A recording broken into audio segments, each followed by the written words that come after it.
नमस्कार दोस्तों, मैं ज्योति आपका स्वागत करती हूँ आपके अपने यूट्यूब चैनल उत्साह में। तो आपके एग्ज़ाम्स जो हैं वो और नज़दीक आ चुके हैं और आपने हमारी पिछली कुछ वीडियोस देखी होंगी। तो हम लोग क्लास 12th के मॉडल सेट को कंप्लीट करवा रहे हैं।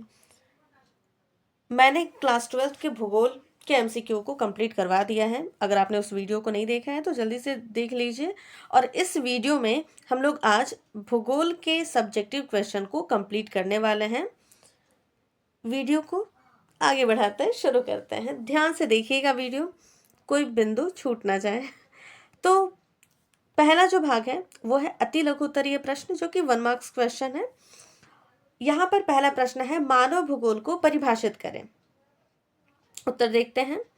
मानव भूगोल यह अध्ययन करता है कि इंसान अपने आसपास के पर्यावरण से कैसे जुड़ता है। यह देखता है कि लोग अपने विकास के लिए प्राकृतिक संसाधनों का उपयोग कैसे करते हैं और इनमें क्या बदलाव लाते हैं। साथ ही यह जनसंख्या, संसाधनों और क्षेत्रों के बीच के रिश्तों को भी समझाता है और दिखाता है कि इंसान अपने जीवन को पर्यावरण के अनुसार कैसे बदलता है। तो मानव भूगोल में क्या है कि हम लोग मानव से जुड़े हुए चीज़ों को पढ़ते हैं, जहाँ पर जैसे कि यहाँ पे लिखा हुआ है कि जनसंख्या के बारे में पढ़ते हैं, प्राकृतिक संसाधनों का कैसे उपयोग करता है, इसके बारे में हम लोग पढ़ते हैं। इजी है ये। दूसरा प्रश्न है, मानव विकास के 3 बुनियादी आयाम कौन से हैं। उत्तर, मानव विकास के 3 बुनियादी आयाम हैं, लंबा और स्वस्थ जीवन यानी जीवन प्रत्याशा, ज्ञानवान होना यानी शिक्षा, और सभ्य जीवन स्तर के लिए संसाधनों तक पहुंच प्रति व्यक्ति आय। तो यहाँ पर 3 बुनियादी आयाम आपका जीवन, स्वस्थ जीवन, शिक्षा और संसाधनों तक पहुंच है। तीसरा प्रश्न है, चलवासी पशुचारण से आप क्या समझते हैं। उत्तर है, चलवासी पशुचारण एक प्राचीन तरीका है जिसमें लोग अपने पालतू पशुओं के साथ एक स्थान से दूसरे स्थान पर जाते हैं। वे पानी और घास की तलाश में यात्रा करते हैं और अपने खाने, कपड़े और घर के लिए पशुओं पर निर्भर रहते हैं। ये लोग अपने निश्चित चारागाह क्षेत्र में रहते हैं। यह जीवन शैली मुख्य रूप से उत्तरी अफ्रीका, यूरोप, एशिया और दक्षिण पश्चिम अफ्रीका में पाई जाती है, लेकिन अब यह कम हो रही है, इसमें कमी आ रही है। ये भी आसान प्रश्न है। चौथा देख लेते हैं, स्वामित्व के आधार पर उद्योगों का वर्गीकरण कीजिए।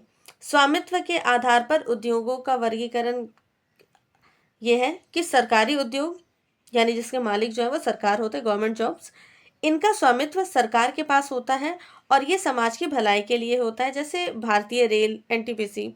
ये दूसरा होता है निजी उद्योग, प्राइवेट कंपनीज जो होती है वो, इनका स्वामित्व यानी अधिकार निजी व्यक्तियों या कंपनियों के पास होता है और ये लाभ के लिए होते हैं। उदाहरण टाटा मोटर्स, रिलायंस, जो हमारे अंबानी ये सब है, वो निजी उद्योग हैं।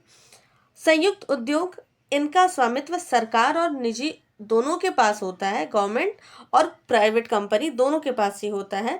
उदाहरण ओएनजीसी, एसआर पावर, ये सभी। सहकारी उद्योग, ये क्या होता है, इनका स्वामित्व सहकारी समितियों के पास होता है जो समाज के कल्याण के लिए काम करती है।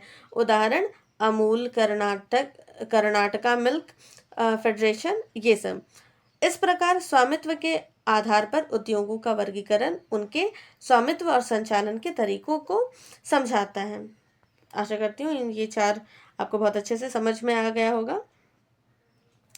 ऐसे तो ये 1 मार्क्स क्वेश्चन है, लेकिन मैंने इसको थोड़ा सा विस्तार से ही यहाँ पे रखा है, ताकि अगर ये सेम क्वेश्चन आपको 3 मार्क्स या 5 मार्क्स क्वेश्चन, 5 मार्क्स में तो नहीं देगा, लेकिन फिर भी अगर 3 मार्क्स या 5 मार्क्स में दे दिया जाए तो आपके पास शब्दों की कमी ना हो, आप अच्छे से उसको लिख सकें, थोड़ा सा जोड़ घटाकर आप उसको भी अच्छे से लिख सकें। चलिए 5वां प्रश्न देख लेते हैं, तृतीयक क्रियाकलाप से आप क्या समझते हैं।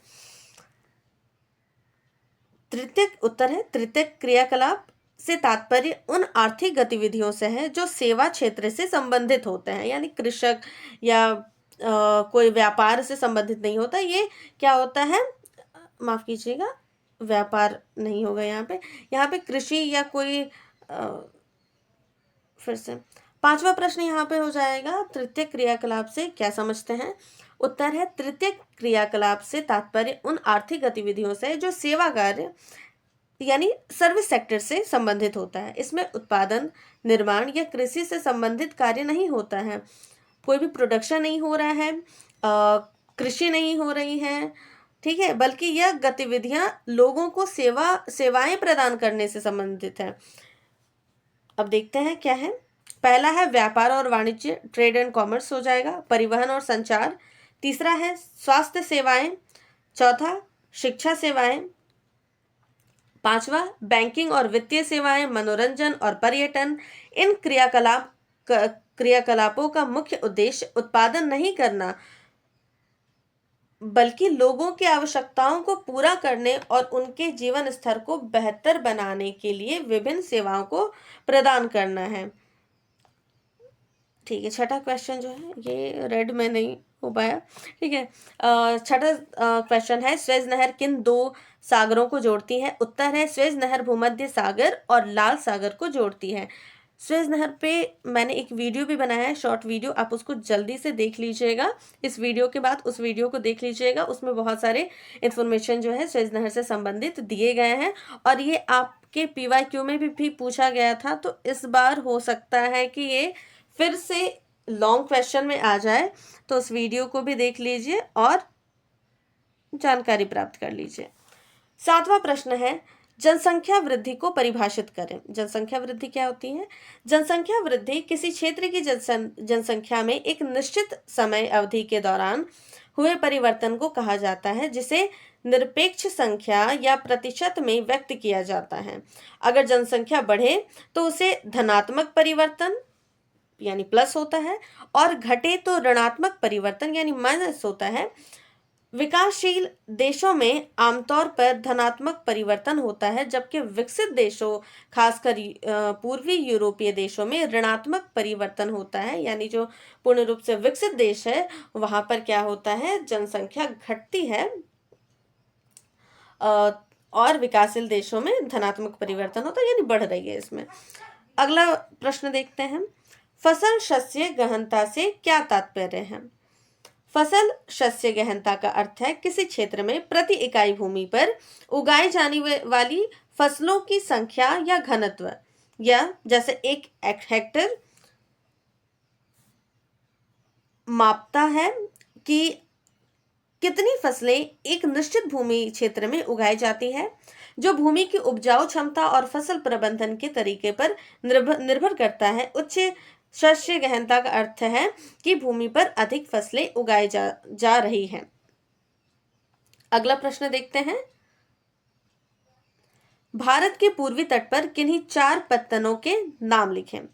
उत्तर है भारत के पूर्वी तट पर जो है स्थित 4 प्रमुख पत्तन पोर्ट्स जो है वो है कोलकाता, विशाखापट्टनम और चिदम्बरम और पद्मनाभपुरम। ठीक है, ये पोर्ट्स हो गए।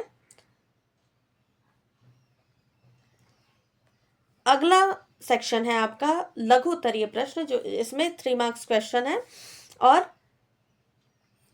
पहला प्रश्न हम लोग देख लेते रुक जाइए। हाँ, 10वां प्रश्न क्वेश्चन नंबर 10 है और लघु उत्तरीय प्रश्न का ये पहला प्रश्न है, प्रवास के प्रतिकर्ष और अपकर्ष कारण में अंतर स्पष्ट कीजिए। उत्तर देखिए, प्रवास के प्रतिकर्ष कारण यानी पुश फैक्टर और अपकर्ष कारण यानी पुल फैक्टर 2 महत्वपूर्ण अवधारणाएं हैं जो किसी व्यक्ति को एक स्थान से दूसरे स्थान पर स्थानांतरित होने के कारणों को समझाने में मदद करती है। इनके बीच का अंतर इस प्रकार है। पहले प्रतिकर्ष कारक को जानेंगे यानी पुश फैक्टर।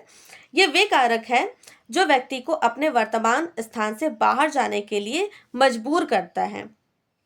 आप अपने जो भी स्थान जो जिस भी स्थान में रह रहे हैं वहां से बाहर जाने के लिए आपको मजबूर करता है, आपको पुश करता है कि जाओ, निकल निकल जाओ यहाँ से। ये आमतौर पर नकारात्मक परिस्थितियां होती है, जैसे बेरोजगारी। अगर नौकरी नहीं मिलेगी, खाना खाना कहाँ से आप खाओगे? आपको उस स्थान को छोड़ना ही पड़ेगा। युद्ध, भुखमरी, प्रदूषण या राजनीतिक अस्थिरता ये हो जाएगी। उदाहरण इसमें क्या हो जाएगा? युद्ध अगर चल रहा है तो आपको लगेगा कि जान बचाओ और निकलो यहाँ से। धार्मिक उत्पीड़न, अगर आपको किसी आप किसी धर्म से संबंधित है और इसीलिए आपको उत्पीड़ित किया जा रहा है, आपको परेशान किया जा रहा है, तो आप उस क्षेत्र को आपकी मजबूरी हो जाएगी उस क्षेत्र को छोड़ना। प्राकृतिक आपदाएं, भूकंप आएगा, सबसे पहले भागोगे आप घर बार छोड़ के। और अत्यधिक गरीबी, रोटी कपड़ा मकान ये वाली प्रॉब्लम आ गई तो फिर आप उस स्थान में ज़्यादा दिन रह नहीं पाओगे। तो प्रतिकर्ष कारक यही होते हैं जो आपको उस स्थान में बनाए रखने के बजाय आपको मजबूर करते हैं कि आप उस स्थान से बाहर निकल जाएं। दूसरा है अपकर्ष कारक। ये वे कारक होते हैं जो किसी व्यक्ति को नए स्थान की ओर आकर्षित करते हैं। ये आमतौर पर सकारात्मक परिस्थितियां होती है, जैसे कि बेहतर जीवन स्तर, रोजगार के अवसर, उच्च शिक्षा या बेहतर स्वास्थ्य सेवाएं। उदाहरण, बेहतर नौकरी के अवसर, शांति, अच्छे स्वास्थ्य सुविधाएं या बेहतर शिक्षा प्रणाली। और यह है संक्षेप में लिख सकते हैं इसमें। अगर 1 मार्क्स क्वेश्चन होगा तो ये संक्षेप में जो दिया हुआ है वो लिख लीजिएगा। प्रतिकर्ष कारक वे परिस्थितियां हैं जो किसी को स्थानांतरित होने के लिए मजबूर करती है, जबकि अपकर्ष कारक वे परिस्थितियां हैं जो व्यक्ति को नए स्थान की ओर आकर्षित करती है। तो प्रतिकर्ष में आपको पुश किया जाता है, मतलब आप ये कर सकते हैं, प्रतिकर्ष कारक जो है वो नेगेटिव है कि आपको निकाला जा रहा है अपने स्थान से, और अपकर्ष कारक आप इसको पॉजिटिव वे में लीजिए, यानी पुल कर रहा है, आपको आकर्षित कर रहा है उस स्थान में जाने के लिए। वहाँ अच्छी नौकरी है, वहाँ पर अच्छी जीवन शैली है, वहाँ पर शांति है। तो वहाँ पर ये हो गया हमारा प्रवास के प्रश्न हो गए। उच्च प्रौद्योगिकी उद्योग वह क्षेत्र है जो उन्नत प्रौद्योगिकियों का उपयोग करता है, जिसमें जटिल अनुसंधान, डिजाइन और विकास शामिल है। इसके प्रमुख क्षेत्र हैं सूचना प्रौद्योगिकी, आईटी, सॉफ्टवेयर, हार्डवेयर और नेटवर्किंग।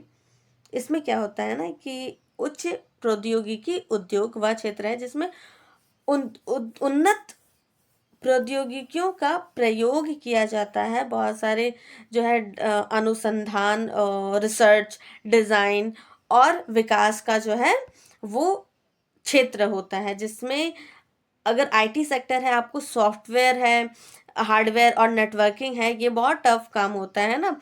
तो इसमें क्या है, ज़्यादा दिमाग खर्च करने की आवश्यकता होती है। आप बैठे बैठे वीडियो देखकर नहीं कर सकते हो, आपको अपना दिमाग लगाना पड़ता है। तो यहाँ पे क्या होता है, सूचना प्रौद्योगिकी में सॉफ्टवेयर, हार्डवेयर और नेटवर्किंग। फिर एरोस्पेस, अंतरिक्ष यान, उपग्रह और विमान। अगर ये इजी वर्क होता तो आप भी अंतरिक्ष यान आराम से बना लेते, है ना। बायोटेक्नोलॉजी, चिकित्सा और फार्मास्यूटिकल नवाचार, नैनो टेक्नोलॉजी है वो, रोबोटिक्स आ जाता है इसमें। संचार प्रौद्योगिकी होता है, वायरलेस और 5G नेटवर्क जो है वो आ जाता है। यह उद्योग नवाचार, आर्थिक वृद्धि, रोजगार सृजन और वैश्विक प्रतिस्पर्धा को बढ़ावा देता है, जो आधुनिक विकास के लिए महत्वपूर्ण है। आया समझ में? 12वां, भारत में पाइपलाइन परिवहन के कई लाभ हैं जो इसे अन्य परिवहन विधियों से श्रेष्ठ बनाते हैं। यहाँ इसके 5 प्रमुख लाभ दिए गए हैं। पहला क्या है? कम लागत, कम पैसे खर्च होते हैं इसमें। पाइपलाइन के माध्यम से वस्त्र, गैस और अन्य तरल पदार्थों का परिवहन सस्ता होता है। यहाँ पे वस्त्र नहीं होगा, ठीक है, आप इस वस्त्र को हटा दीजिएगा। वस्त्र कहाँ से आ गया? यहाँ पे वस्त्र नहीं होना चाहिए, और आगे जो है वो पाइपलाइन परिवहन में वस्त्र भी ऐड हो जाए तो अच्छी बात है। लेकिन हाँ, यहाँ पे कि पाइपलाइन के माध्यम से गैस, और अन्य तरल पदार्थों का परिवहन सस्ता होता है, क्योंकि इसमें वाहनों को अन्य परिवहन साधनों की तुलना में कम ईंधन और श्रम लागत होती है।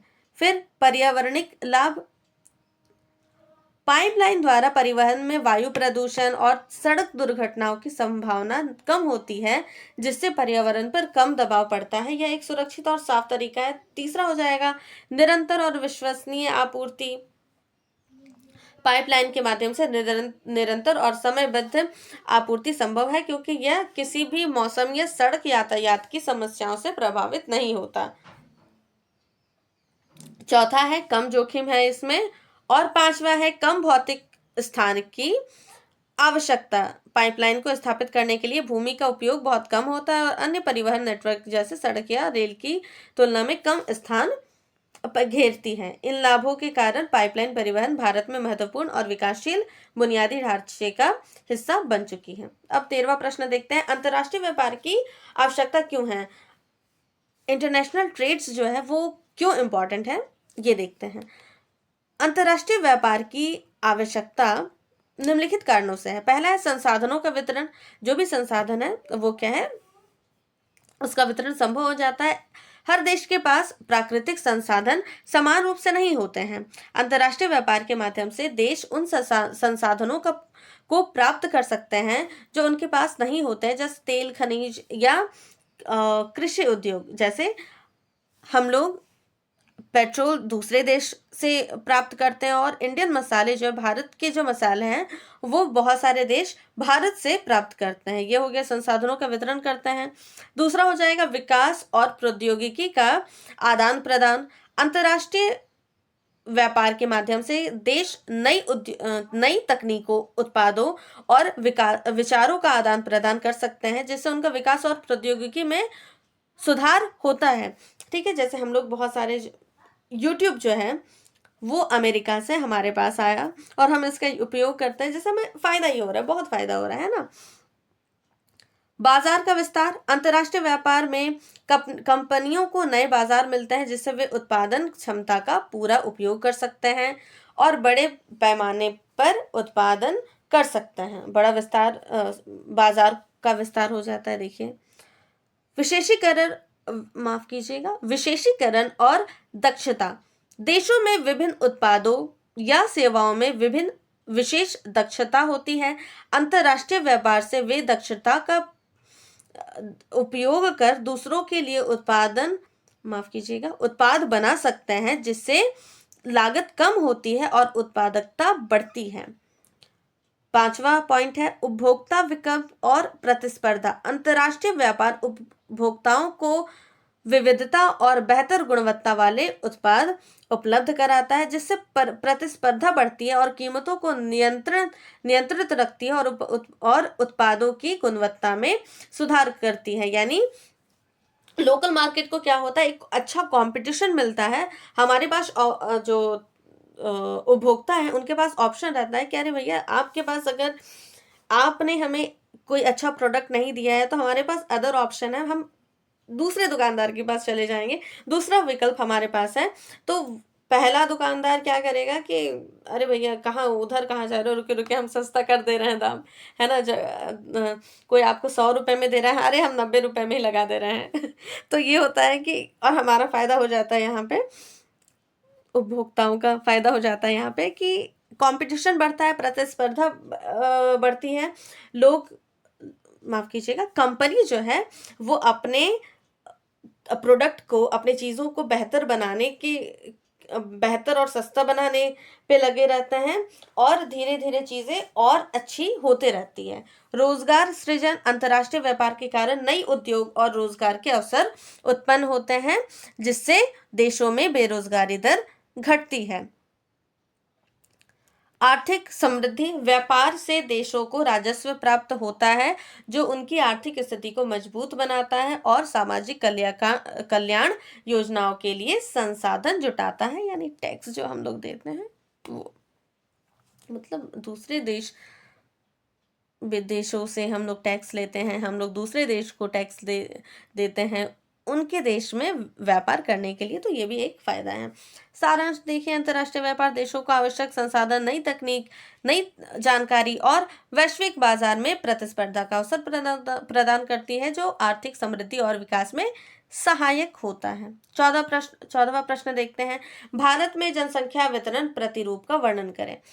उत्तर है, भारत के जनसंख्या वितरण प्रतिरूप में विभिन्न भौगोलिक, सामाजिक और आर्थिक कारकों के आधार पर असमानता दिखाई देती है। इसका कारण देश की भौगोलिक विविधता, जलवायु, प्राकृतिक संसाधन, खेती की परिस्थितियां और ऐतिहासिक विकास में भिन्नता है। इसे निम्नलिखित प्रमुख श्रेणियों में समझा जा सकता है। जनसंख्या घनत्व में असमानता। भारत में जनसंख्या का वितरण एकदम समान नहीं है। विभिन्न क्षेत्रों की जनसंख्या घनत्व बहुत भिन्न है। उच्च जनसंख्या घनत्व उत्तर प्रदेश, बिहार, पश्चिम बंगाल और केरल जैसे राज्य उच्च जनसंख्या घनत्व वाले हैं। ये राज्य उपजाऊ भूमि, जलवायु की अनुकूलता और बेहतर कृषि प्रणालियों के कारण अधिक जनसंख्या वाली होती है ना। जनसंख्या जो है उसमें,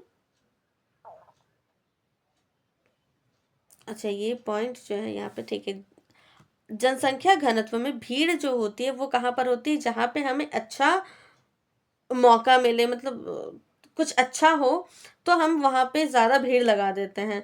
तो यह उच्च जनसंख्या घनत्व कहाँ पे है, यूपी में है, बिहार में, पश्चिम बंगाल और केरल में है, जहाँ पे उपजाऊ भूमि है, जलवायु की अनुकूलता है, बेहतर कृषि प्रणालियाँ है। इसीलिए यहाँ पर क्या है, लोग ज़्यादा भीड़ लगा के बैठे हैं, जनसंख्या अधिक है। निम्न जनसंख्या घनत्व कहाँ है, उत्तर पूर्वी राज्य जैसे अरुणाचल प्रदेश, नागालैंड और सिक्किम में जनसंख्या घनत्व अपेक्षाकृत कम है। इन राज्यों में भौगोलिक बाधाएं, सीमित कृषि योग्य और भूमि और कठिन भौतिक संचरण संरचना जनसंख्या वितरण को प्रभावित करता है, क्योंकि यहाँ पर क्या हो जाता है, वो पहाड़ी एरिया जो होता है वहां पर वैसे भी जनसंख्या कम ही होती है। मुश्किल किसी को पसंद नहीं होती है, इसीलिए।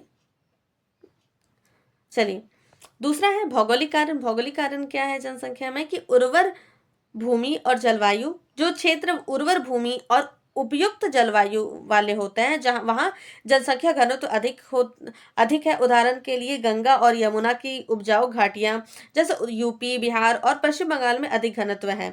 समुद्र तट और नदी घाटियां क्या है, तटीय क्षेत्र और नदी घाटियों में भी अधिक जनसंख्या घनत्व पाया जाता है, जैसे तमिलनाडु और पश्चिम बंगाल में। पर्वतीय और पठारी क्षेत्र। पर्वतीय और पठारी क्षेत्र जैसे हिमालयी क्षेत्र, एमपी, छत्तीसगढ़ में जनसंख्या घनत्व कम है, क्योंकि ये क्षेत्र कृषि के लिए कम उपयुक्त होते हैं। तीसरा देखते हैं, आर्थिक और सामाजिक कारण। नगरीकरण। बड़े शहर और औद्योगिक केंद्र जैसे दिल्ली, मुंबई, कोलकाता, बेंगलुरु में उच्च जनसंख्या घनत्व होता है, जहां रोजगार के अधिक अवसर होते हैं, जिससे लोगों का प्रवास होता है।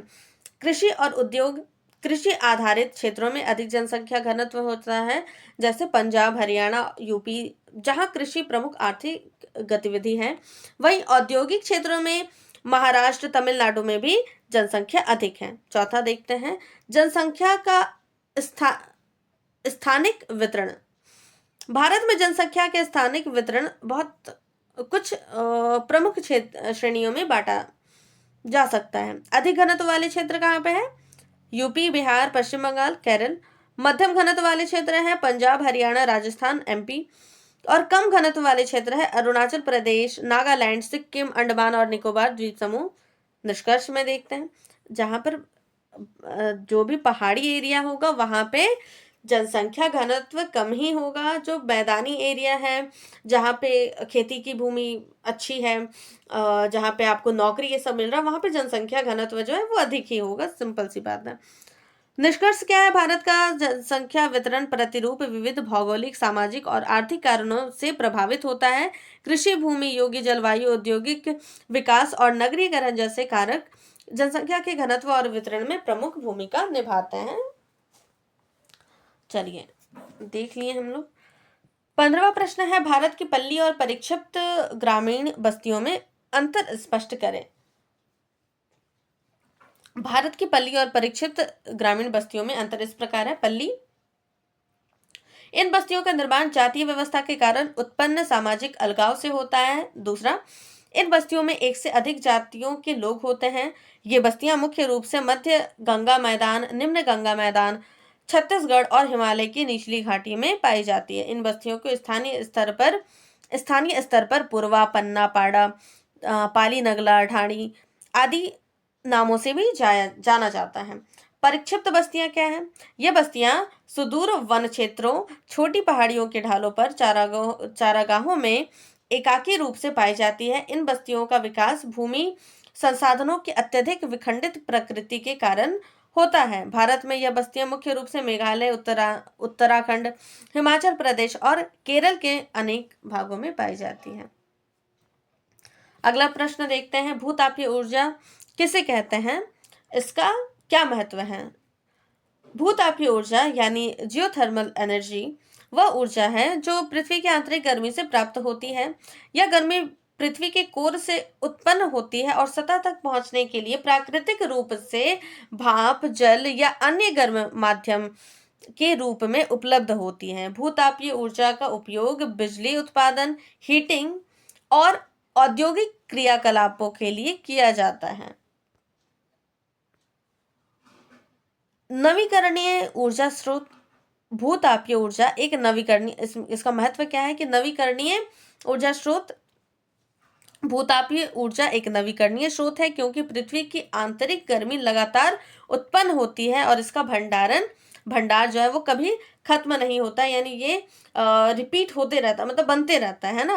पर्यावरण के लिए लाभकारी ये ऊर्जा स्रोत प्रदूषण मुक्त होता है क्योंकि इसका उपयोग करने से कार्बन उत्सर्जन कम होता है। तीसरा है स्थिरता और विश्वसनीयता। भूतापीय ऊर्जा का उत्पादन मौसम और दिन रात के बदलाव से प्रभावित नहीं होता है, जिससे यह एक स्थिर और विश्वसनीय ऊर्जा स्रोत माना जाता है। स्थानीय ऊर्जा आपूर्ति या स्थानीय स्तर पर ऊर्जा उत्पादन करने में मदद करता है, जिससे ऊर्जा के आयात पर निर्भरता कम होती है। इस प्रकार भूतापीय ऊर्जा स्थायी और पर्यावरण के अनुकूल ऊर्जा समाधान के रूप में महत्वपूर्ण है। अगला देखते हैं, भारत में सड़क तथा रेल परिवहन एक दूसरे के पूरक है, स्पष्ट करें। पहला उत्तर देखते हैं, सड़क और रेल परिवहन एक दूसरे के पूरक है और यह निम्नलिखित कारणों से है। पहला, सड़क परिवहन घर और रेलवे स्टेशन के बीच एक लिंक है क्योंकि यह घर घर सेवाएं देता है। सड़क परिवहन लोगों को उनके घर से सीधे रेलवे स्टेशन तक पहुंचने में मदद करता है और स्टेशन से घर तक माल या यात्री को पहुंचाने का काम करता है। दूसरा, सड़क परिवहन खेतों और कारखानों को रेलवे स्टेशन से जोड़ता है। किसान और उद्योग अपने उत्पादों को ट्रकों में लाकर रेलवे स्टेशन तक पहुंचाते हैं, फिर वहां से माल को रेल द्वारा दूर दराज भेजा जाता है। तीसरा है, रेल परिवहन भारी सामान के लिए जरूरी है, जबकि सड़क परिवहन जल्दी खराब होने वाले उत्पादों को जल्दी शहरी बाजारों तक पहुंचाने के लिए महत्वपूर्ण है। रेल भारी माल को दूर दूर तक सस्ते और सुरक्षित तरीके से भेजने में मदद करती है, जबकि सड़क परिवहन ताजे और जल्दी खराब होने वाले सामान को जल्दी और सही समय पर भेजने के लिए बेहतर है। उद्योगों के स्थानीयकरण को प्रभावित करने वाले कौन कौन से कारक हैं? उत्तर, उद्योगों के स्थानीयकरण को प्रभावित करने वाले प्रमुख कारक निम्नलिखित हैं। कच्चे माल की उपलब्धता। उद्योगों का स्थानीयकरण अक्सर कच्चे माल की उपलब्धता पर निर्भर करता है। जब कच्चा माल किसी विशेष क्षेत्र में अधिक उपलब्ध होता है तो उस क्षेत्र में उद्योग स्थापित होता है। उदाहरण, कोयला, लोहा जैसे खनिज उद्योग कोयला क्षेत्रों में होते हैं। जैसे यहाँ पर झारखंड में कोयला बहुत ज्यादा है ना, तो यहाँ पर क्या होता है, कोयला से संबंधित व्यापार उद्योग जो है वो स्टार्ट हो चुका है, स्थानीयकरण हो चुका है। परिवहन सुविधा। उद्योगों के लिए कच्चे माल और तैयार उत्पादों को स्थानांतरित करने के लिए अच्छे परिवहन की आवश्यकता होती है। सड़क, रेल, समुद्र या हवाई मार्ग की उपलब्धता उद्योगों के स्थानीयकरण में महत्वपूर्ण भूमिका निभाती है। श्रमिकों की उपलब्धता। श्रमिकों की उपलब्धता और उनकी दक्षता उद्योगों के स्थान को प्रभावित करती है। यदि किसी क्षेत्र में कुशल और सस्ते श्रमिक उपलब्ध होते हैं तो उद्योग वहां स्थापित होती हैं। बाजार की निकटता, बाजार नियर होना चाहिए। उद्योगों का स्थानीयकरण अक्सर उन स्थानों पर होता है जहां से उत्पादों का विपणन और वितरण सामान हो, खरीद और बिक्री जो है वो आसान हो। यदि एक क्षेत्र में उपभोक्ताओं की बड़ी संख्या है तो उद्योग उस क्षेत्र में स्थापित होगा। ऊर्जा और पानी की उपलब्धता, उद्योगों को ऊर्जा यानी बिजली और पानी की आवश्यकता होती है। यदि किसी क्षेत्र में इन संसाधनों की उपलब्धता हो तो उद्योग उस पर स्थापित होता है, उस स्थान में। राजनीतिक और आर्थिक स्थिरता, यदि कोई क्षेत्र राजनीतिक और आर्थिक रूप से स्थिर है तो उद्योगों के लिए आकर्षण बनता है। प्राकृतिक और भौगोलिक स्थितियां, उद्योगों के लिए उपयुक्त भौगोलिक स्थितियां भी महत्वपूर्ण है। जैसे समुद्र के पास स्थित क्षेत्र समुद्री व्यापार के लिए उपयुक्त होता है। इसी तरह पहाड़ी क्षेत्रों में जल विद्युत उद्योग जो है वो अधिक होता है। सरकारी नीति और प्रोत्साहन, इतना भी टैक्स ना हो कि उद्योग करने से डर लगे, ऐसा हो। सरकारी नीति और प्रोत्साहन, सरकार की नीतियां जैसे सब्सिडी, कर में छूट, टैक्स में छूट और अन्य प्रोत्साहन उद्योगों को स्थानीय बनाने में महत्वपूर्ण भूमिका निभाती है। सरकार उद्योगों को विशेष क्षेत्रों में स्थापित करने के लिए आकर्षित करता है। सामाजिक और राजनीतिक कारण, कभी कभी उद्योगों का स्थानीयकरण सामाजिक और सांस्कृतिक कारणों से भी होता है, जैसे क्षेत्रीय पहचान, स्थानीय परंपराएं और सामाजिक परिवेश। ये हमने ये प्रश्न पूरा किया। अगला देखते हैं। अब हमारा 19वां प्रश्न है, उदारीकरण, निजीकरण और वैश्वीकरण से आप क्या समझते हैं? इन्होंने भारत के औद्योगिक विकास में किस प्रकार से योगदान दिया है? उत्तर है, उदारीकरण, निजीकरण और वैश्वीकरण एक आर्थिक सुधार प्रक्रिया है जिसे भारत में 1991 में लागू किया गया। यह 3 प्रमुख तत्वों पर आधारित है। उदारीकरण क्या है देखते हैं। उदारीकरण का अर्थ है सरकार द्वारा व्यापार और उद्योग से जुड़े कड़े नियमों और नियंत्रणों को हटाना। इसमें आयात और निर्यात पर नियंत्रण को कम करना, विदेशी निवेश को बढ़ावा देना और उद्योगों के लिए कुछ प्रतिबंधों को हटाना शामिल है। इसका उद्देश्य भारतीय अर्थव्यवस्था को अधिक प्रतिस्पर्धात्मक और खुला बनाना है। इसमें जो प्रोडक्ट जो है वो हमारे देश से बाहर जाते हैं और जो प्रोडक्ट जो है वो विदेश से हमारे देश में आते हैं, उन पर जो नियंत्रण है, जो नियम है उसको कम करना जो है, उससे उसको कम करना उदारीकरण कहलाता है। निजीकरण का अर्थ है सार्वजनिक क्षेत्र के उपक्रमों को निजी क्षेत्र को सौंपना या उसमें सरकार की जिम्मेदारी को घटाना। इससे सरकारी खर्चे में कमी आई और निजी कंपनियों को ज्यादा जिम्मेदारी और स्वायत्तता मिली, जिससे उत्पादन और प्रबंधन में सुधार हुआ। वैश्वीकरण का अर्थ है देशों के बीच व्यापार और आर्थिक संबंधों का विस्तार। इसमें विदेशी निवेश, व्यापार और तकनीकी ज्ञान का आदान प्रदान बढ़ाने की प्रक्रिया शामिल है। इसका उद्देश्य भारतीय बाजार को वैश्विक बाजार के साथ जोड़ना था। अब भारत के औद्योगिक विकास में क्या योगदान मिला इसका? नवीन तकनीक और निवेश। इन सुधारों के कारण, ये जो सुधार हुए उसके कारण क्या हुआ कि भारत में विदेशी निवेश बढ़ा, जिससे नई तकनीकों और वैश्विक मानकों का प्रवेश हुआ। इसने भारतीय उद्योगों की प्रतिस्पर्धात्मकता को बढ़ाया, कंपटीशन को बढ़ाया। नौकरी के अवसर हमें मिले। उदारीकरण और निजीकरण के कारण नई उद्योगों का विकास हुआ, जिसमें रोजगार के नए अवसर पैदा हुए। मैन्युफैक्चरिंग और सेवा क्षेत्र में भारी वृद्धि हुई। प्रतिस्पर्धा और सुधार। विदेशी कंपनियों के आने से भारतीय कंपनियों को अधिक प्रतिस्पर्धा का सामना करना पड़ा, जिससे उन्होंने अपनी उत्पादकता और गुणवत्ता में सुधार किया। तो आप ये देख सकते हैं कि इसमें हेल्दी कंपटीशन स्टार्ट हुआ, जहां पर हम खुद में अच्छा बदलाव करने के लिए दूसरे से कंपटीशन करते हैं,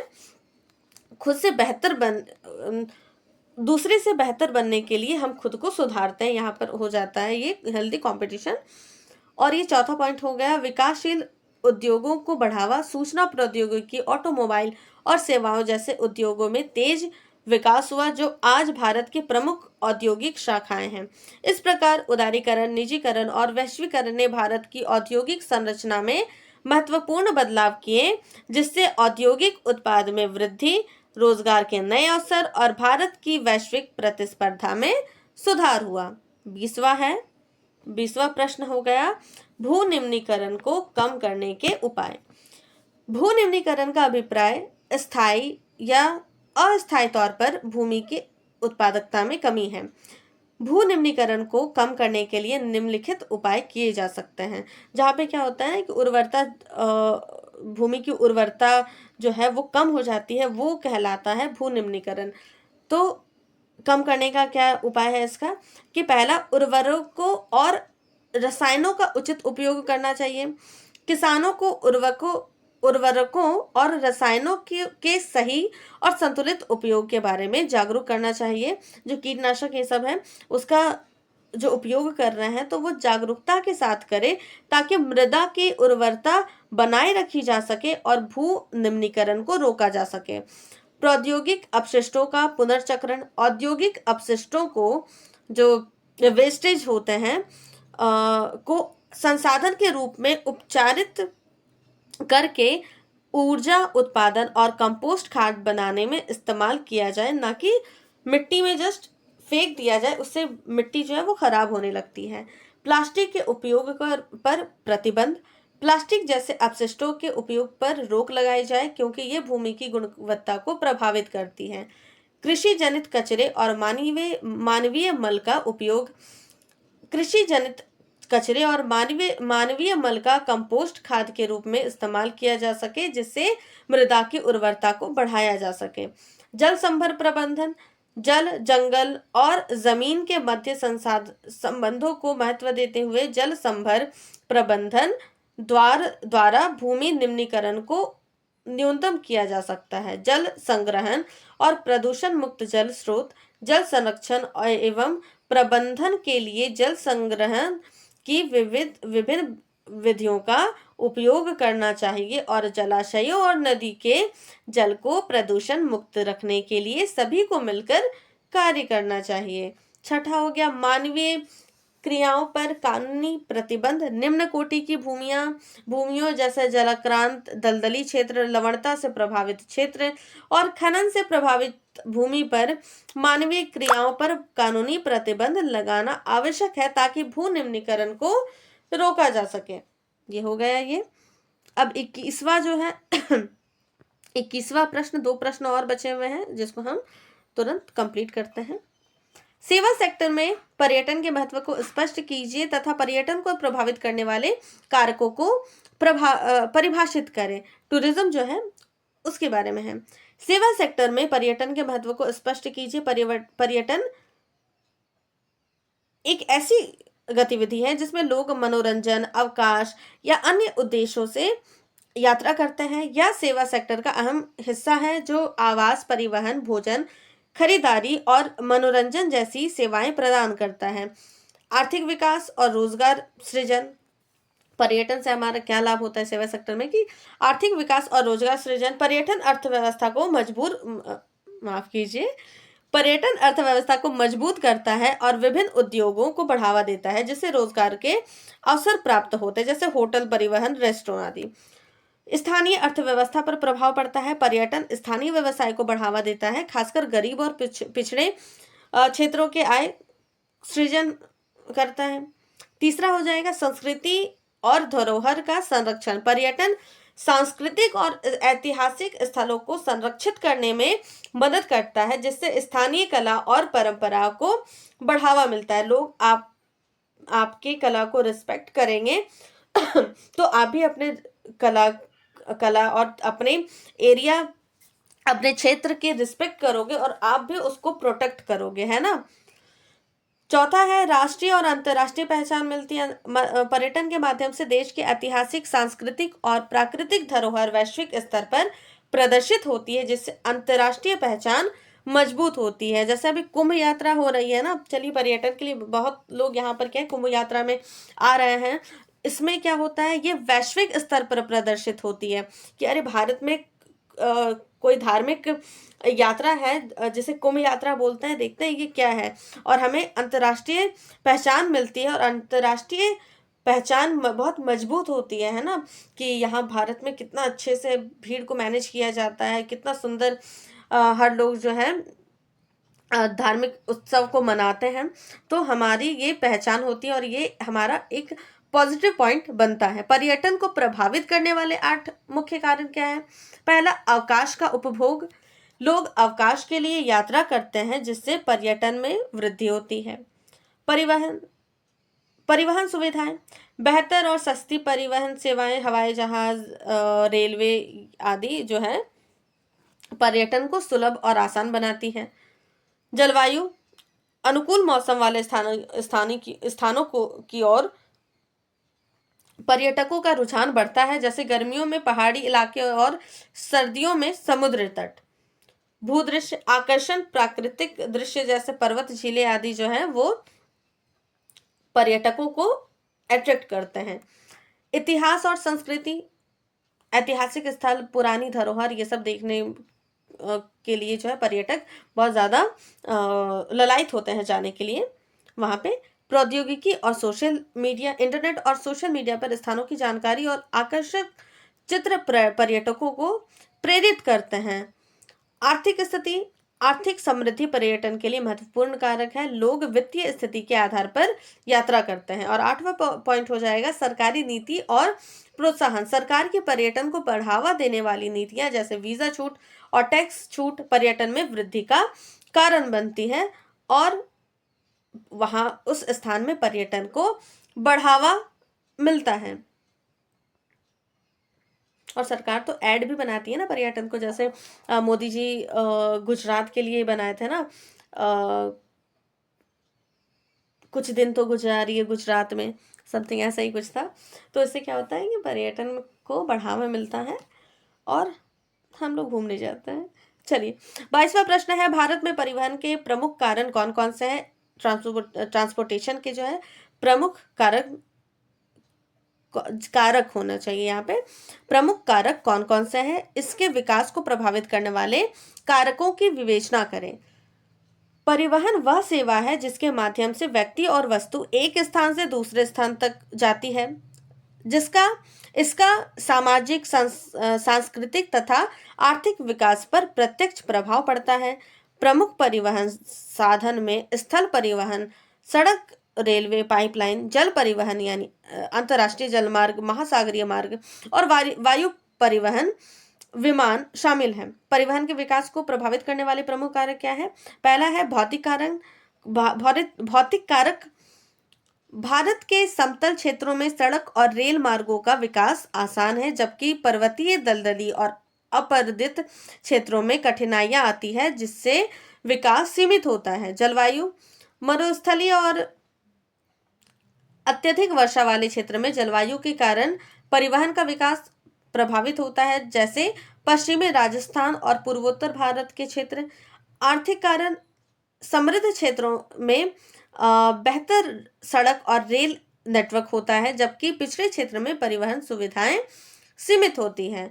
प्रशासनिक कारण, अच्छे प्रशासनिक प्रबंधन वाले क्षेत्रों में परिवहन तंत्र का विकास बेहतर होता है। अन्य कारक क्या है? जनसंख्या घनत्व, सामाजिक, सांस्कृतिक और राजनीतिक कारक भी परिवहन के विकास पर असर डालते हैं। तो हमने जो लॉन्ग क्वेश्चन उसको पूरा कर लिया है। और 23वां जो आपका प्रश्न है, जो पॉइंट है, वहां पर आपको क्या है कि दिए गए विश्व के मानचित्र पर निम्नांकित को चिन्हित करें।